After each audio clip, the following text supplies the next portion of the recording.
Yo, what's up guys? Update nga pala no, sa today's video. Pupunta tayo sa Antipolo para ipakabit yung ating Racing Boy na S1 shifter at yung order natin na Replica Pro. So tara, samahan nyo kami. Medyo malayo itong biyahe from North Caloocan to Antipolo guys. Tapos magtatanghali pa, mainit no. So tara, let's go!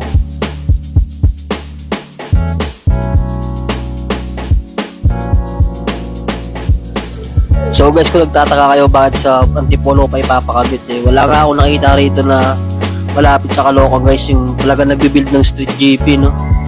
Hindi ko alam kung merong community dito sa North Caloocan o sa Valenzuela malapit, pero wala ako nakikita. So nakita ko si Bossing sa page, sa group lang na gumagawa siya ng mga ganyang build ng street GP no. Nag-headlist din siya, nag-depend ng manobela. So tara, sunod ko na agad si Bossing para magpa-schedule sa kanya para ipagawa tong motor natin na si Akira. So ito nga pala guys, malapit na tayo. Dito na tayo sa Marikina. So ito na nga yung SM Marikina. Yan, so malapit-lapit na tayo sa Antipolo guys. Medyo mahit lang yung biyahe kasi magtatanghali na, kaya medyo hataw tayo magpatakbo ngayon guys no. So ito. Medyo nagugutom na nga rin tayo no kasi magtatanghalian na rin. So maghanap muna tayo siguro ng mga stopovera natin na makakainan guys no. Para dire-diretso na yung papakabit natin, so di na tayo magugutom pag nandun na kinakabit kasi baka matagal-tagal din ang kabitan nito eh. So maghanap lang tayo dito guys na pwedeng kainan natin. At may nakita nga kami dito na malapit to KFC. So tara, paraking muna natin then kain muna tayo no. Para nga di tayo magutom sa biyahe kasi total magtatanghalian naman din. So tara, pasok tayo, kain muna tayo guys.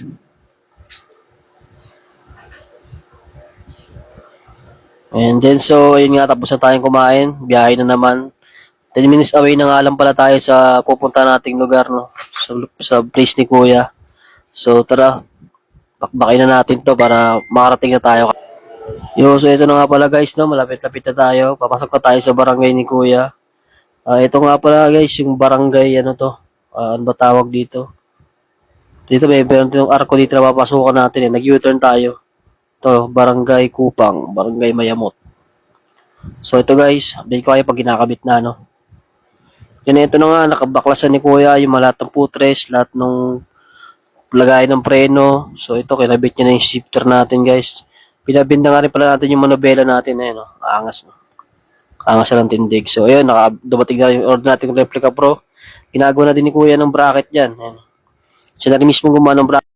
So, ito na nga pala guys, yung tindig ngayon ni Akira. Nakabit niya na yung shifter, tapos nakabit na yung pipe natin na Replica Pro. Ayan. Nakabit na rin yung manobela guys. So, ayan yung tindig niya ngayon. Medyo maangas na siya.